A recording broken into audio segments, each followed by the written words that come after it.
Hey, I'm Sarah. And I'm Amy. Welcome to United Humans, a podcast that goes into the personal lives of our 6,000 plus volunteer medics and their families. 75-year-old male, possible cardiac arrest. My name is Gavi Friedson. I'm Dina. This is Ronnie. We're a couple. I'm Vicky. United Hatsala's only mission is saving lives, and we'll discuss how that doesn't leave room for discrimination against color, race, religion, or sexual orientation. Let's talk about fear, trauma, pain, and connection. Join us. Let's discuss these diverse volunteers from all across the country. Okay, today we have someone here who literally just drove 3.5 hours to come sit with us from all the way up north. I could even say like Lebanon. She literally lives on the tip of Lebanon. On the border. On the border. And her name is Jennifer Attias-Starkman. And today is a heavy episode. I would say there's a little bit of a trigger warning. For sure, definitely. We're going to be talking about some heavy stuff. Depression, suicide, mental health awareness, and a little bit of her background, her story, and also her approach as a medic.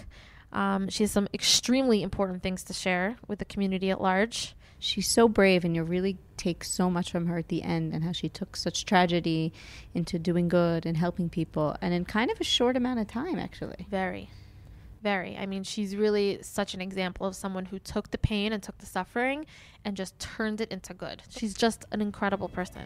It's a very deep episode. I think everyone's going to really, it will touch you some way. Connect. Absolutely. So enjoy and take it to heart. Here's Jennifer. We are so privileged and excited to have with us today Jennifer Starkman. Welcome. Hi, girls.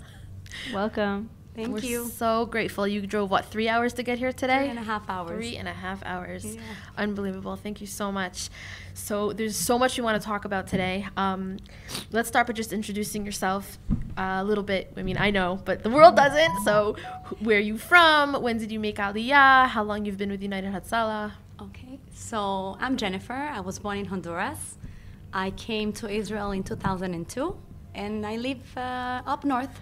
I'm married with 3 kids, and that's about it. I've been with United Hatzalah for 3.5 years already. Maybe let's just start even further back, because I'm very interested that you made Aliyah from Honduras, because I'm very familiar with all the Jewish communities in South America, but not really Latin America. Okay. So maybe a little bit about your community, where you came from, and why you decided to come to Israel. Okay. So it's a very, very small community of Jewish in Honduras. It's like maybe 20 families, not more than that. Wow, so very small. As a child, I was here in Israel. When I was around 8 or 9 years old, I came to my aunt's wedding, and I said, I will come to Israel when I'm 18. Wow. And that's exactly what I did. I did Aliyah by myself to a kibbutz in Haifa. And then my father came after me. My father used to live here in 1960-something in a kibbutz, 60 or 70-something. So then we all just came back to Israel. So it means you met your husband here in Israel. Yes, my husband is Israeli. And your kids too. And my kids are very They're Israeli. very Israeli. Yeah. And how old are your kids now? I have 3 boys. One is 16, one is 12, and one is 6. It's incredible. And you are a ganenet, right? A nursery Yeah. teacher. Can you tell us a little bit about what you do? I'm a nursery teacher for 11 kids from 0 to 3. They're amazing. I'm with them 9 hours a day. I'm their second mom. It's my second home. More than anything, I try to teach them empathy and sympathy towards other people. That's like the most important for me. For when they grow up. Starts at a young age. Very young age. If I don't teach them now, they will never learn. It's true. Such a sweet age. I love this age. I know. So cute. They're adorable. So you became a medic 3.5 years ago. Yeah. Can you tell us what led up to you joining United Hatzalah? Well, it's been my dream since I was a little child to become a medic. And when I came to Israel, I searched everything from medical technician to anything that was related with medicine. But I couldn't because of my language and in my studies and everything. So one day I was in the kindergarten picking up my 6-year-old, and there was a father. He said, Jennifer, you want to be an EMT? I was like, yeah, where? And he's like, there's this organization called United Hatzalah, and they're opening a course for women. Only women, and it's opening really, really soon in Aria. And I was like, yeah, sign me up. And I drove my menayel sniff, my manager, crazy, calling him like every day, is it opening? When is it opening? Is it opening? Chapter head. Exactly. So when they opened, I just went for it. And it wasn't easy. It was pretty hard. I used to take my then 1.5-year-old with me to the studies from 5 to 10 in the night. But I'm here, and I love it. And the Hebrew wasn't an issue because at that point you had a good Hebrew. No. And the medical terms, are the same in English. So it wasn't an issue. And every word or two that I didn't understand, they would take their time and teach me. So maybe I'm sure some of our listeners know where Nahariya is, but maybe speak a bit about where you live in the north. Do you live close to Nahariya? I know that things are farther apart than they are in Jerusalem or Tel Aviv or the central areas. So I'd love to know a bit more about where you live. Okay. And I'd add to that, exactly what I was going to say is how many medics are in your chapter, and how many of those medics are women? Do we know any numbers? From my group, we have, I think we're 8 or 9 women, not more than that. And there must be like 40 or 50 medics in my area, the area that I cover. Nahariya it's up north. It's like very up north. It's very close to the Lebanese border. Okay. I'm like 5-minute drive from the Lebanese border, and I'm 15 to 20 minutes drive from Nahariya to my moshav. I live in a moshav. What's your moshav far away called? from the city? Granot. Granot, moshav. Yeah. Granot. So it's like 5 minutes from Shlomi, which is maybe something. It must be 5 to 10 minutes. Depends on the way, on the traffic from Shlomi. So it probably takes long for an ambulance to get to your yeshuv if someone's in labor or if there's an emergency. It does take long because we have one ambulance station from the other organization in Shlomi, but they only have one team of EMTs on shift. So whenever they're on another call, they need to wait for an ambulance from Nahariya to get to my place, or from Ma'alot or Carmiel, which are the closest cities, but they're also like a 20-minute drive. Wow. So yeah. And what's the closest hospital to go give birth? Well, it's Nahariya Galil Amaravi. Okay. It's like a 20-minute drive, 25-minute drive, depending on traffic. Yeah. That's Manageable. the closest place. Yeah. So if people were relying on ambulance showing up to a scene, the average response time would be 20? Could be 15 to 20 minutes if the ambulance is close by. If we need to wait, like it happened to me, it took almost like 45 minutes. What do you mean like it happened to you? I was in a call of massive bleeding, and it took them more than 45 minutes to get to me.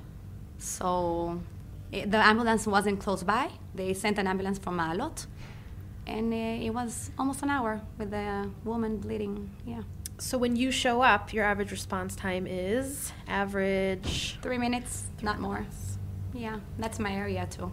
And so if you're at work, you just jump Definitely. out of work, grab your vest, and go, go! The parents in the kindergarten know, because when we started the kindergarten, I came and I sat them down and told them, listen, first of all, I'm an EMT. Then I'm a mom, and then I'm the teacher for your kids. So if there's an emergency, which includes anything that may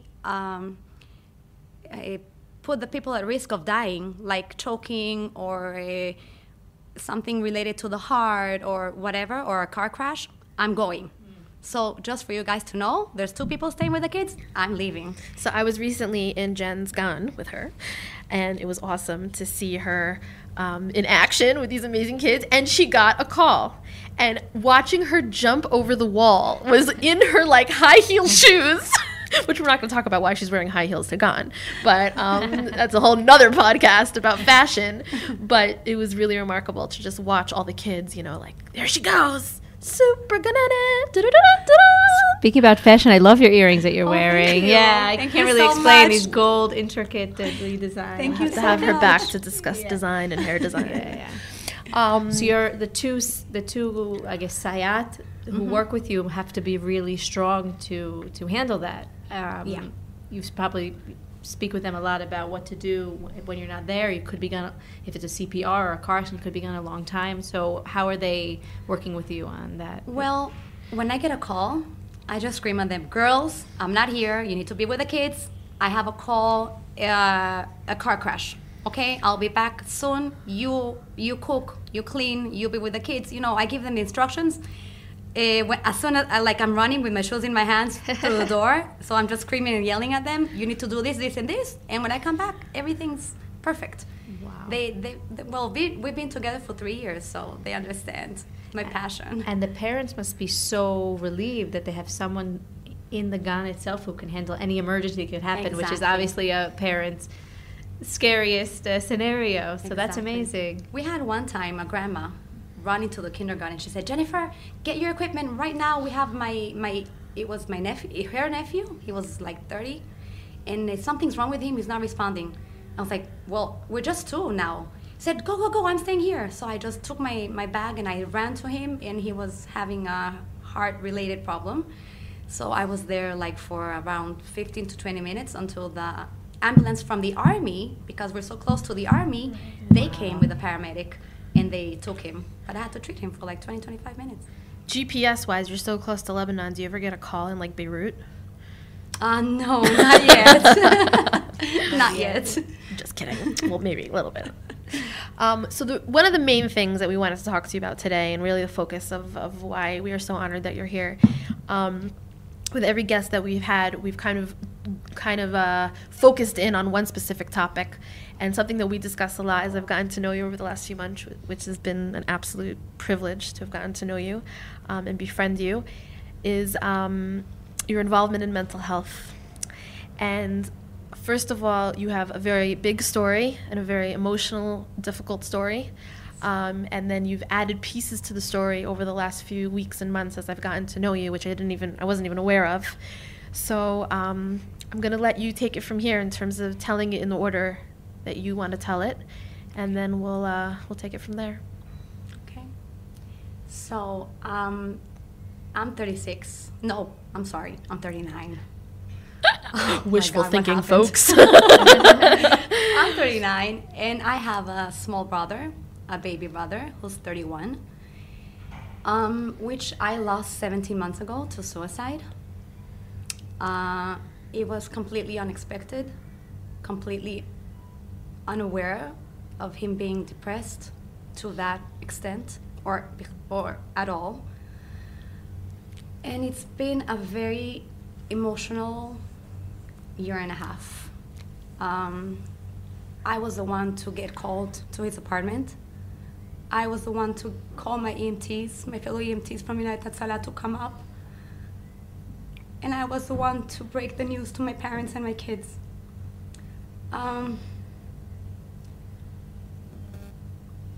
Walk us through it. So you were at Ghana that morning. I was at the kindergarten. It was a Monday, the 25th. Yeah.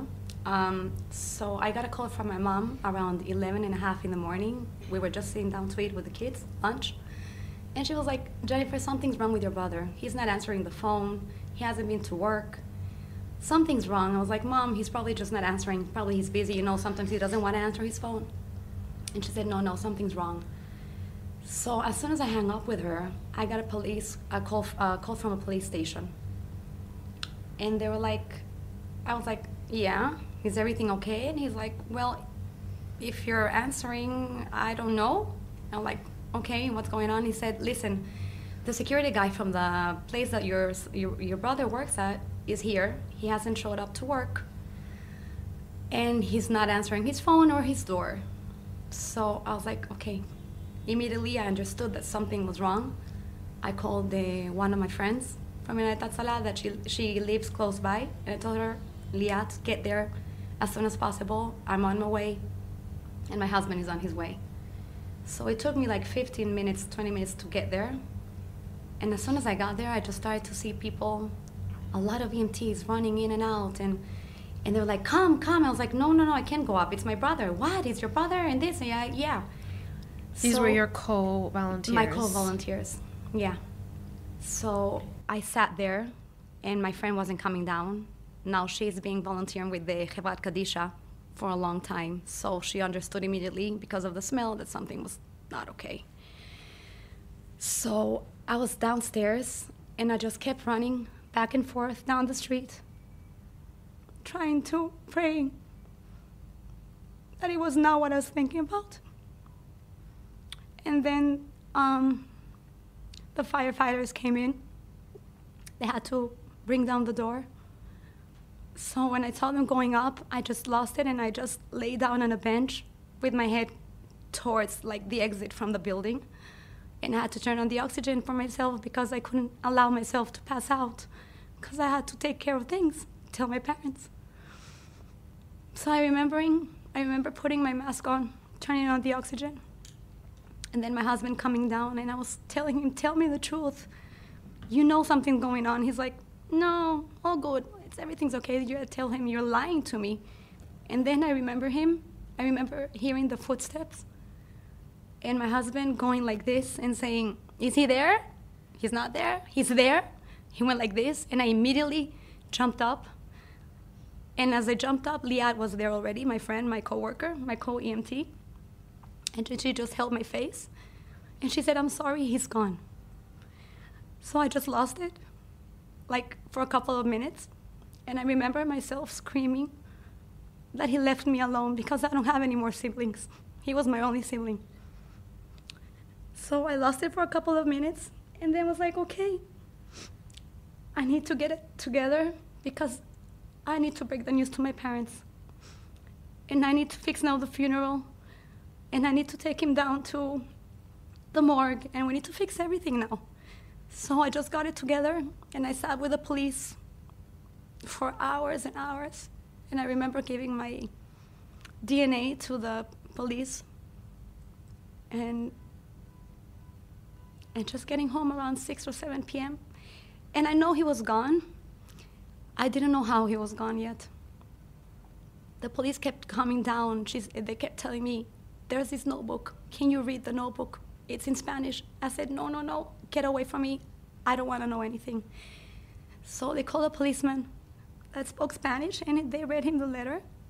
So I knew he was gone, maybe by his hand, but I didn't know how.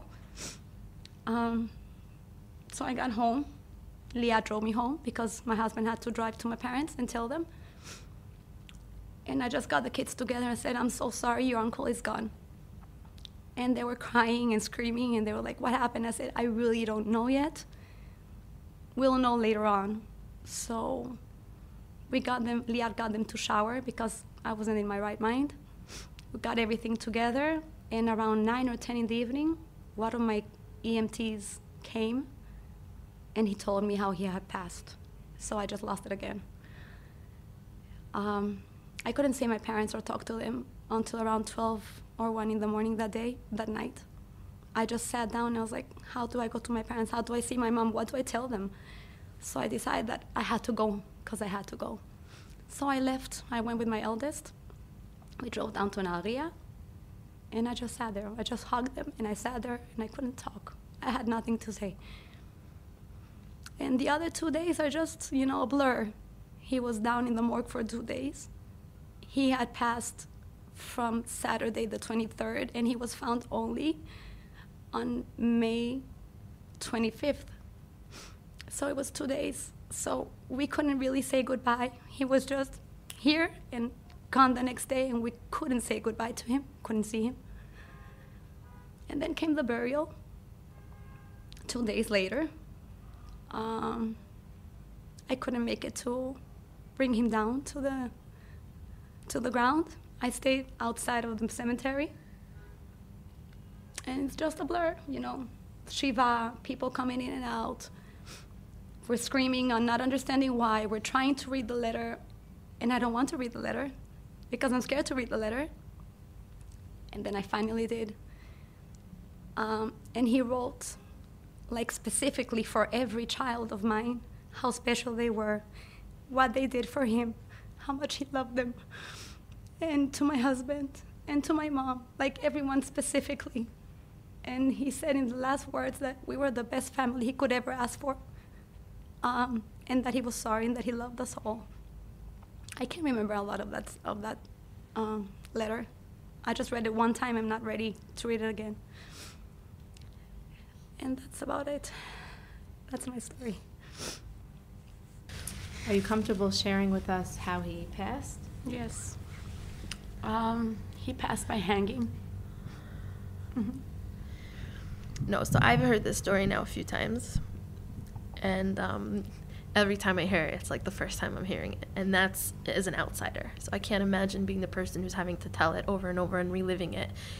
And as hard as that is, I know that you do it with a purpose and a mission. So the story is incredibly, incredibly difficult and emotional. In general, we've talked a lot about mental health in your family, if you want to give examples or not. Did you see this coming? Was it something that ran in the family? Was there anything that showed you that this might happen? Do you want to talk about that a little bit? Yeah. Other examples in your family? Yeah, it's something that runs in the family, sadly. My grandpa, from my mom's side, I don't remember him quite well because maybe I saw him just a little bit when I was a little child.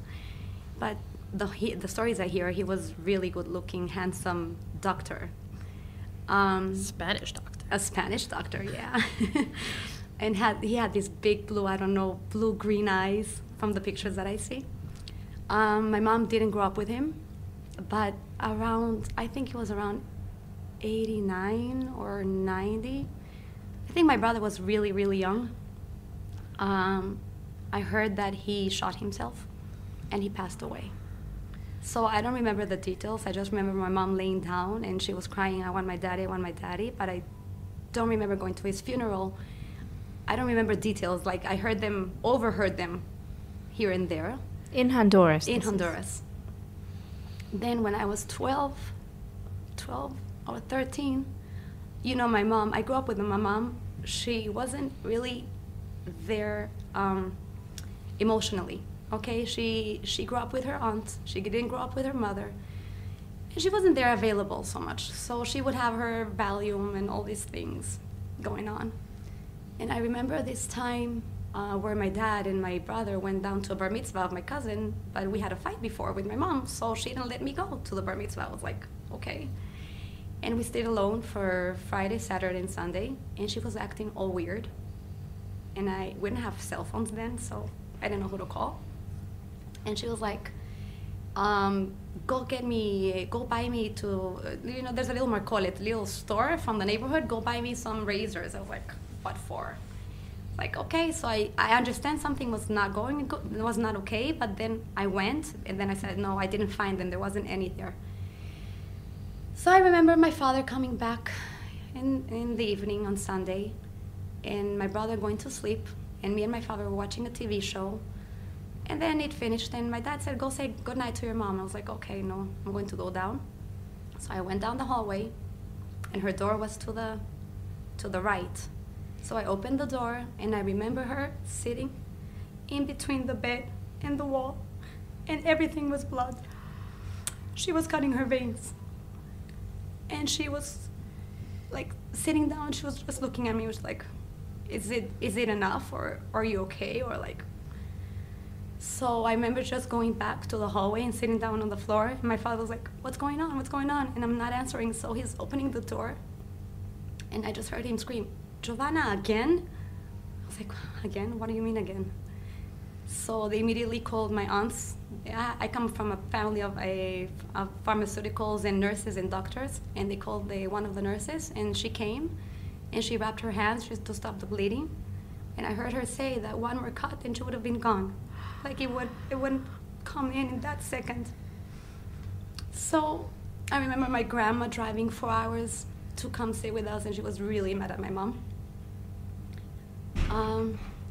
And then just, her going to therapy, trying to put me into therapy, but I was so mad at her because she thought that maybe I was the crazy one, so why do I need to go to therapy? It was a lot of blur and a lot of weird times. And then, it's always been a what if, because I saw my mom do it, and she could have passed. So it's always on the edge, like, she's happy, is she not happy? What can I do for her to make her happy? Should I clean? Should I cook? Should I be nice? Should I talk nicer? Should I it was all the time around trying to be better for her to be okay, which it doesn't work that way, sadly. No, it has to come from her. Exactly. But did your brother know about her struggles? He was aware about that evening, or he didn't know? No, we didn't wake him up, and he didn't wake up from that. I don't know if later on he saw or because I can't remember a lot, but it wasn't something that was spoken. You know, it's an embarrassment. It's a taboo. We don't talk about depression and suicide. And my brother and my mother had a really tight relationship, so probably they talked to each other eventually when they got older, and probably he knew. I don't know if he knew, but no. There were no warning signs for your brother. My brother, in his young age, he would live to the extreme, okay? Like, he would do whatever he wanted, and he crashed twice, and he didn't pass away, so he just lived in the extreme. But let's speak a bit more about, did he come to Israel when you came? How did he come to Israel? Where did he live? What was his job? Maybe a bit more about what he was, a bit about his story. Okay, so he came to Israel with my father 10 months after I came. Okay. He just turned 13. Oh, he was going to turn 13? Yeah, he was going to turn 13. And my father, he had been a citizen before. So when they did Aliyah, they had to do Toshav Chozer, which is a returning citizen. And they had to go for the program to a Merkaz Klita in Nahariya. So when they came, I was so excited to have family that I came to live with them. So we used to live in a little room, my father, my brother, and me, like for the program time, which was 5 months. Wow. And then they left the Merkaz Klita to a nice apartment in Nahariya. And I was there with them like maybe 6 months, and then I got married with my husband. My brother, he finished school here. Then he went and he studied with his job. They sent him down to study for CNC machinery. And the 2 or 3 years before he passed, he became a manager for the CNC in a very prestigious industry back up in Tefen, Maalot. Wow. So he had a really nice job. He had a good job. Really good job, really good pay. People loved him. He would smile all the time, which is, you can smile all the time, you never know what's going on. Never. He had friends and he had a social life. He had his friends and his social life that he wouldn't introduce them to us, okay? He was very private with his life, he was very private. So if I knew his friends, it was just 1 or 2 that were together in school, and they were all from Argentina, so we knew them when they came and did Aliyah. But not really. I met all his friends only in the funeral. I could tell you that from also having a story and a lot of knowledge, background, experience with mental health issues, both in my larger family, friends, community, there's a story, and the story could just be a story, or it could just be a springboard for growth and creating awareness. One of the things that I find incredibly remarkable about you is that this story, which is so painful to talk about, has become a springboard for you to help other people. And I want to segue into that. You went through this horribly tragic story. You were already a medic. This isn't the reason you became a medic. Exactly. Why don't you talk to us about what happened after and how you brought meaning back into also being an EMT and also your work with people who are struggling with mental illness or suicide? Well, after my brother passed, I had such a hard time not knowing what to do, how to get out from it. I went to work 12 days after his death, and the only thing that I could run away from, like that would let me run away from everything, was alcohol. So I felt really deep inside the alcohol scenery. I used to drink. I used to work from 8 to 4. I was perfectly fine. Nobody knew anything. But I used to drink myself from 4 to in the afternoon till like 1 or 2 in the morning for 6 months. The house was messy. The kids weren't taken care of. Food wasn't being made because I wasn't available in any way for my kids. And for 6 months, I found myself coming down to the cemetery at 1 and 2 in the morning by myself because I wanted to know what to do with myself. It was really hard. And one time, in these 6 months, there was a huge fight in the house about me like letting everything go and just punishing everyone because of my brother's death and his choice. So I got really mad and I stormed out. And when I came back, I actually said, okay, maybe he's right, my husband. I need to get myself together. I cannot punish my kids. It's not their fault.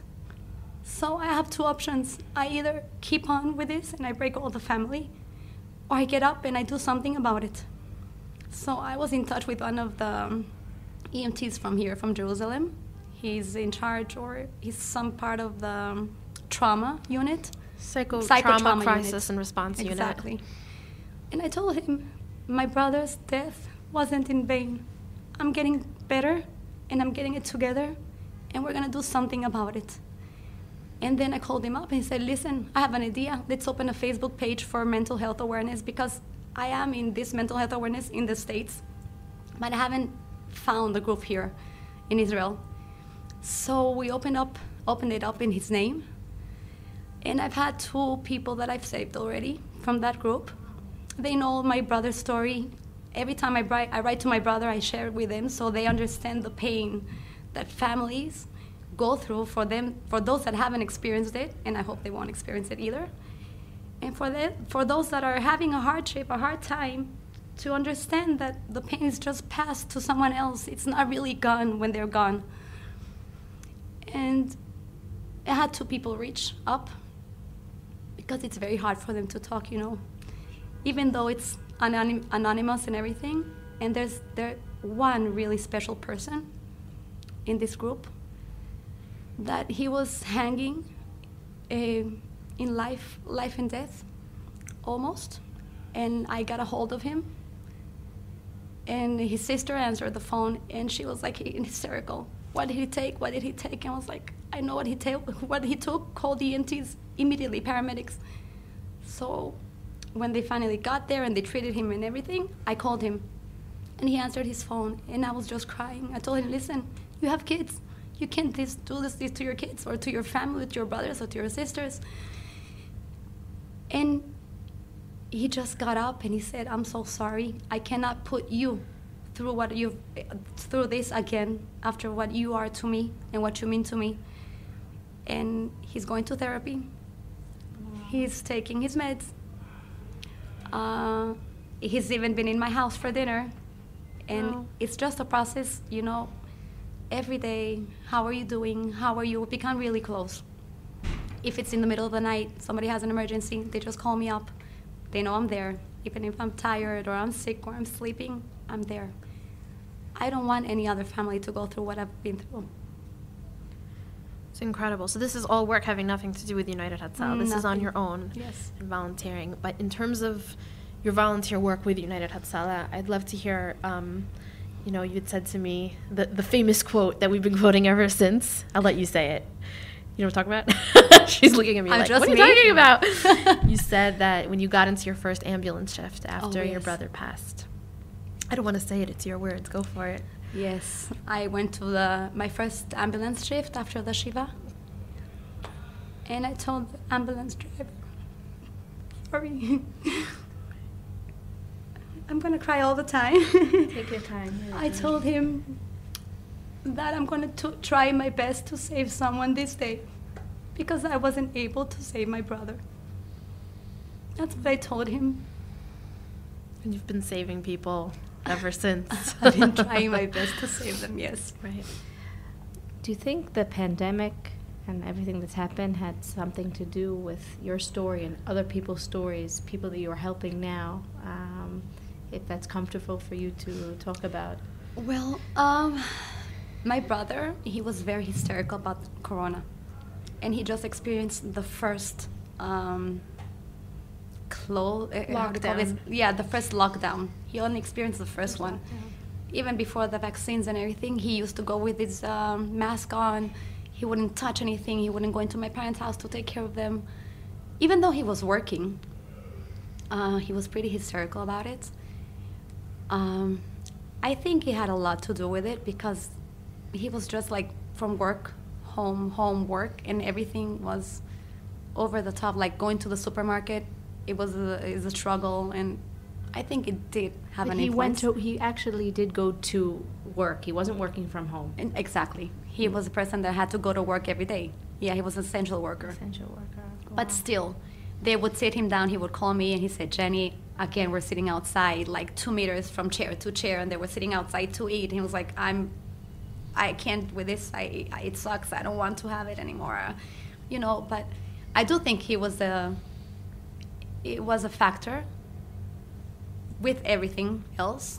Do I think Corona has something to do with all the suicides or intents that we've heard of? Yeah, most definitely. Do we know any hard statistics? I mean, I personally haven't heard anything of an increase of suicide since Corona has broke out. Yes. Yeah, We know it to be true. I did a blog post around the time of the second lockdown, and I spoke to some volunteers, and they said the mental health calls went up times 7, 8. Big families not handling each other, and many stories. And you probably from your Facebook group have heard a lot about this. And as a medic, sadly, these past 2.5 weeks, we've had like 3 suicides, in our area, and they've been successful. Sadly, Were you called to these? I was quite far from them, so I couldn't get there. But yeah, we had 3 suicides. There was this case specifically like 2 months ago that was maybe 4 minutes from my house. I was called to a suicide by hanging from a 17-year-old girl. I got there. I was like, do I go? Do not go? My head was telling me, don't go. My heart was saying, go. Maybe you can fix her. Maybe you can help her. So as I ran down to the car, I called the Dispatch center? The dispatch center, and I was already crying hysterically. I was like, why are you crying? What's going on? I said, listen, I'm going to suicide by hanging, and that's how my brother passed. So I said, you don't have to go. He said, no, I need to go. So I left. I went down there. I got in my car. I went down from my car with my equipment. I approached the girl. She was already being taken care of by paramedics. She was alive? No. Now, as I approached her, I already understood that she wasn't alive. So I just took a step back, and I collapsed, crying. And the story that I heard from her is that she used to live in Tel Aviv, and with all the corona, she wasn't working, and she couldn't pay her bills, and she couldn't pay her stuff. So she went back to live with her parents. And she had a music career and everything, and it just went downhill, and she went deep into depression. And just for the record, she wasn't 17, she was 21. Okay. Like we found out later, but she ended it like that. You're so brave for going. I cried myself till 4:30 in the morning. I couldn't get over it, and I couldn't come home because I couldn't tell my kids like why I was crying. So I just drove around with one of our psychotrauma volunteers on the phone. I got to the gas station, got me coffee, drove back to like 4:30 in the morning. So you really utilize our psychotrauma Yes. unit. I wanted to segue right into that. Okay, so maybe... I mean, for those of our listeners who don't know, something super unique that United Hatzalah has is something called the Psychotrauma Crisis and Response Unit, which is emotional first aid. It started off just showing up at calls where people were suffering from trauma, whether it was the person who was hurt themselves or family members, and it's grown to become also a network to help our medics who are also many times traumatized from the calls that they go on, as an example that you just gave us, Jennifer.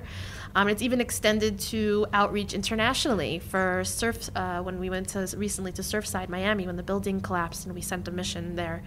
And what were you going to mention? One other example? No, and they're also called to the scene where like the families pass. Right. So they come to them To the scene to help the family. Right. Exactly. So, so I want to hear. I want to hear about that from you, your perspective on that, what, if your involvement in it. I don't know if you're actual trained, what we call Chosen, the psychotrauma unit. Are you a trained? I mean, you are, but you're not, right? Is that what? I am, but I'm not. Right. The truth is that when I was doing my EMT course, we had a couple of hours of the Chosen course, which helped me. Psychotrauma unit course. It helped me, for myself, to disconnect when my brother passed. And then they opened a course right after my brother passed. So I started it, but I wasn't really there. So I just put my hands up and I said, okay, maybe later, because I wasn't available. Yeah. So I know the basics, but I cannot go and treat people because I don't have the.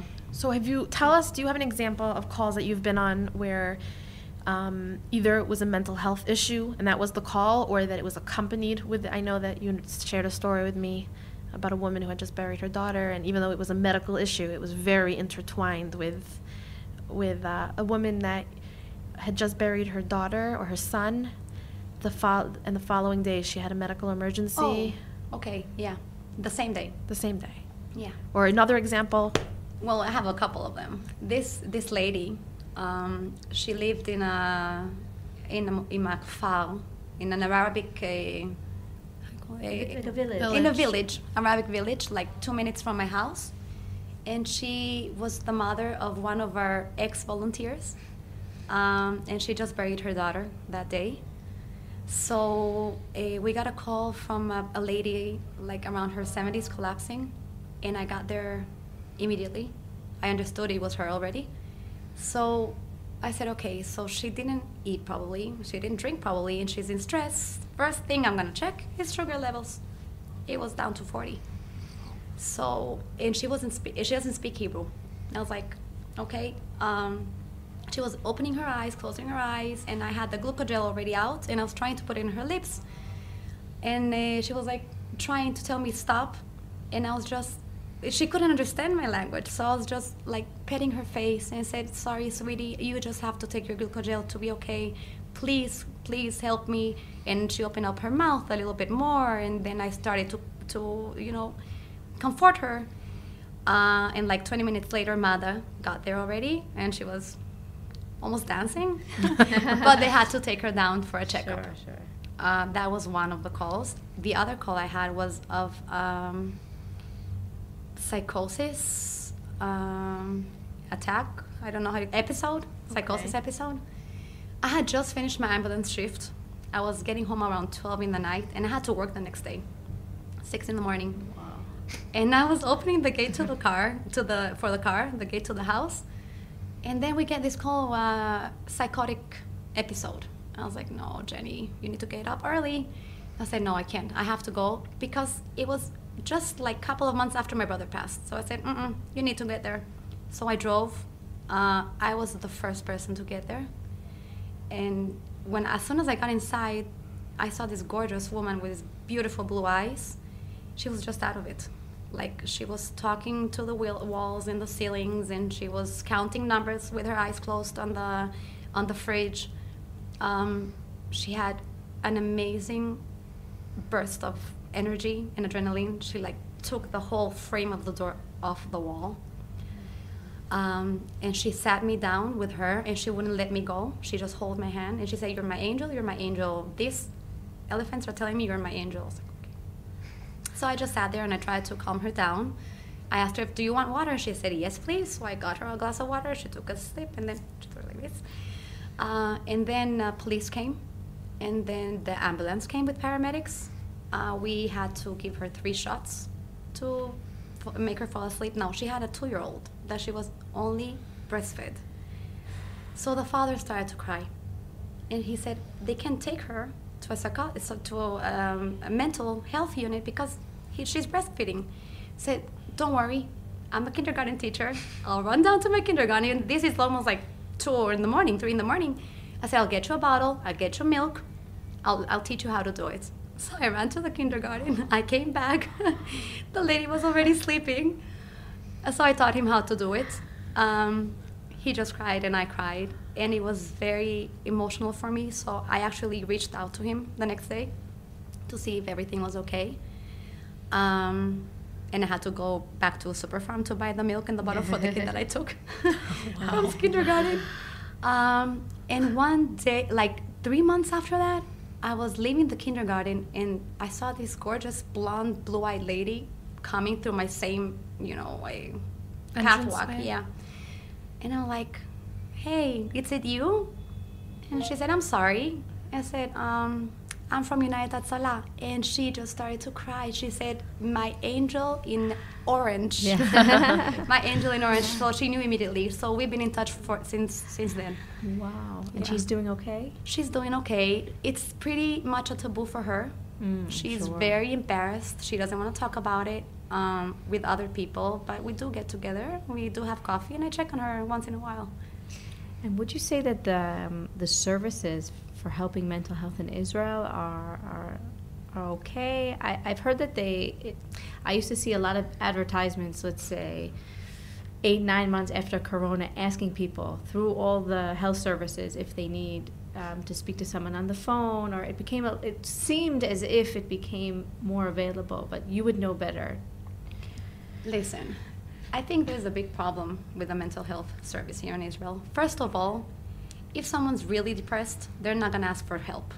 They need the energy to ask for help. So when they actually get up to ask for the help, they give you a waiting list for 5, 6, 7 months, okay? Until you first see somebody. Until you first see something. Through the welfare system. Through the welfare system.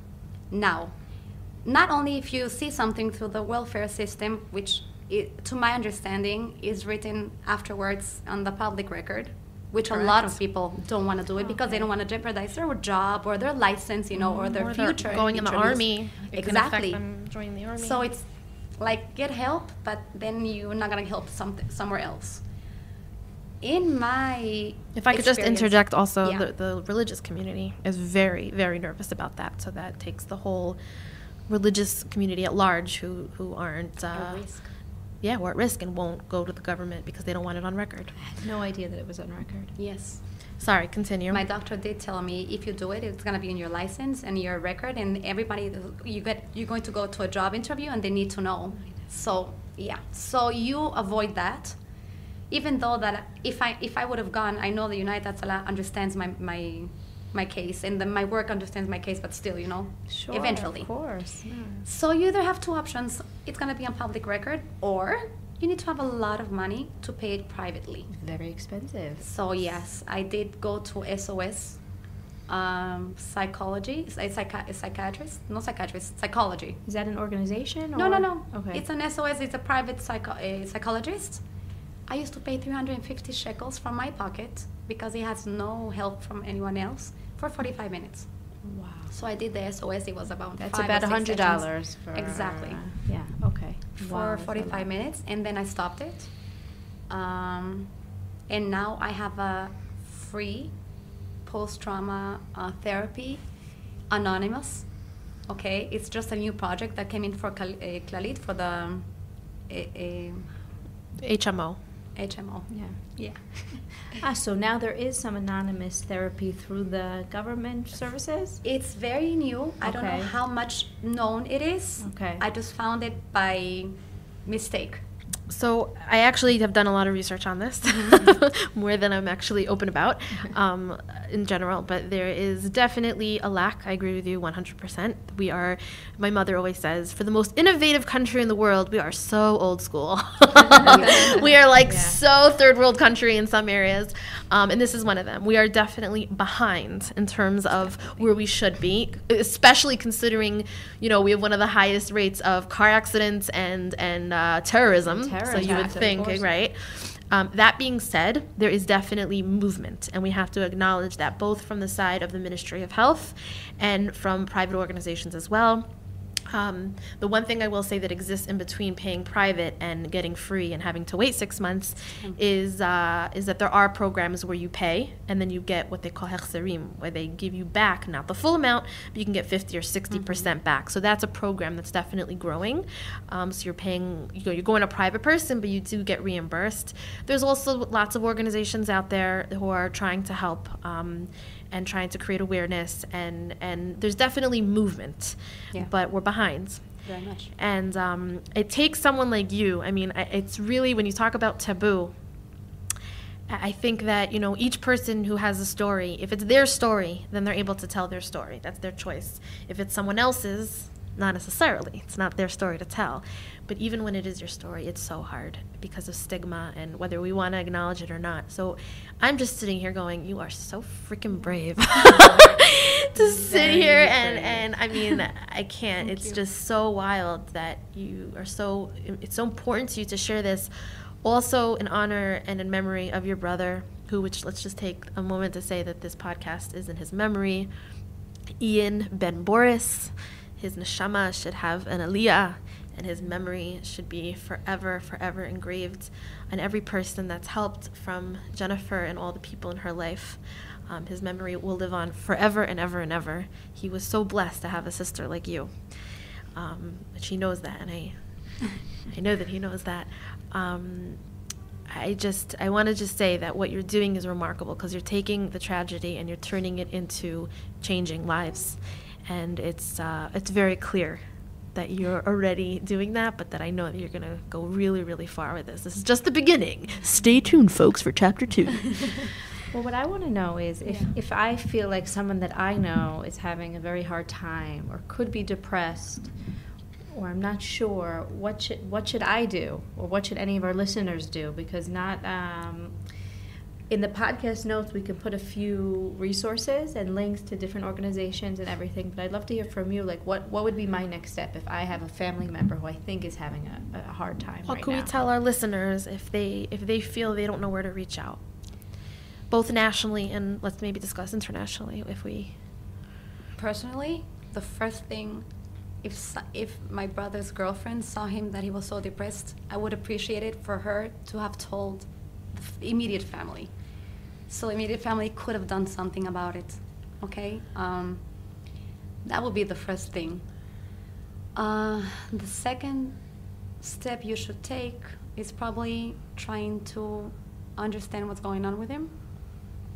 Not sure they're going to open up. That's the problem. So if they don't open up, just keep an eye on them. But let people close to them know. So I think I'm realizing we're asking two different questions. So Amy's saying you see someone who's showing signs. So I had in the past a friend, and she was going through a difficult time, more an abusive relationship. So I happened to know her family, so I was able to. I was actually the first person to make that contact, and thank God. And then they kind of took it from there, because I was like I was only just a friend, and thank God. And it took years, but everything, thank God, now is okay. But an abusive relationship and depression is different. Just wondering what anyone could do. I mean, reaching out to the family is a step, but what happens if they're here in Israel alone? You know, you have a lot of lone soldiers. Okay. I think the first thing would be to reach to your doctor, to your family doctor, and then he will provide or will give you information where to go. Sure. I don't know if there's a hotline here for suicides. Is there a hotline here in Israel? I was gonna say that there are numbers to call, but I don't think listing numbers is necessarily the way to go, because not everyone's going to remember in a time of emergency. Exactly. The thing that if there's an emergency, right? I mean, we're coming from United Attias, so we're going to tell you to call 1221. You know, that's what we're going to tell the people to do. If that should be the number that you call if there's an emergency or there's a fear of someone being in danger. You call 1221. Exactly. That would be the first thing I would say.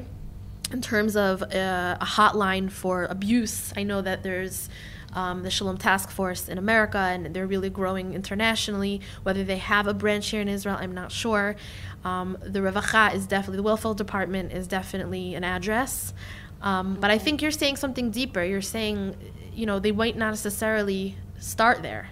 They're not going to necessarily call 1221 or go to the social worker. They're going to maybe share with a friend or a parent or a coworker. That's exactly what happened. I was getting interesting messages just by chatting, and it turned out to something not whoever great. should know is the immediate family, so they can take care of Yes. it, because it's not really, even the process to take a person that's depressed and endangering himself to a hospital, it's a legal process. You can't do it by yourself if he doesn't want to go. Sure. Because I went through it, so I know.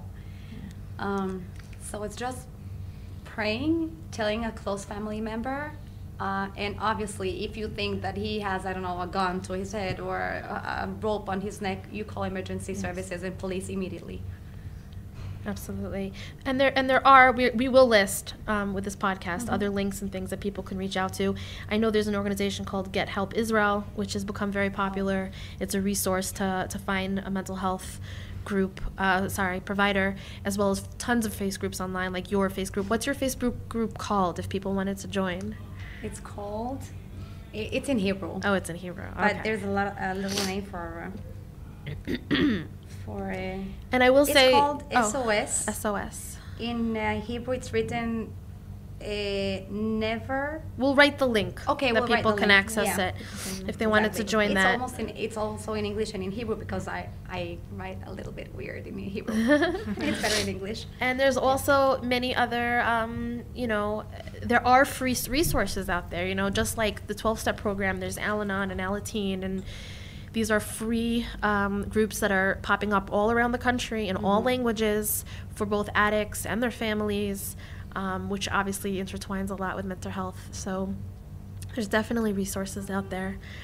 The last thing, I guess I just want to, my last question, I don't know about you, Amy, if you have more, but like, what is the main message that you wanted to get across today? Because I know that you're doing us a huge favor by sitting with us here today, but I also feel like we're not doing you a favor. That's the wrong way to say it, but we've given you a platform to say whatever it is that you wanted to shout out to the world. So what is that statement that you're trying to get out there? I want you, if you are feeling sad or alone, to get help. Reach out. It's not an embarrassment. It shouldn't be a taboo. Everyone will understand.